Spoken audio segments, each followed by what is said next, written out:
Uçan taksinin sürücüsü ilə bağlı yeni xəbər, yardımdan imtina elədi.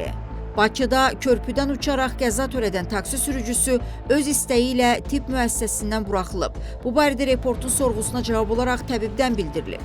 Qeyd olunub ki, paytaxtın Nizami rayonu Heydər Əliyev prospekti ərazisində yol nəqliyyat hadisəsinin baş verməsi səbəbilə aprelin 10-u saat 15:10 radələrində Sabunçu Tibb Mərkəzinə hospitalizasiya olunan 1974-cü il təvəllüdlü şəxs öz istəyi ilə tibb müəssisəsindən buraxılıb. Məlumata görə aparılan ətraflı instrumental müayinələr nəticəsində sol dizin kəsilmiş yarası, sağ qamış sümüyünün kondiluslardan keçən açıq yerdəyişmiş sınığı, sol but sümüyünün kondilusunun yerdəyişmiş sınığı, döş qəfəsinin əzilməsi diaqnozları təyin edilən pasiyentə zəruri tibbi yardımlar göstərilib. Pasiyent müalicəsinin davam etdirilməsi üçün özəl tibb müəssisəsinə müraciət edəcəyini bildirib və öz istəyi ilə tibb müəssisəsindən buraxılıb.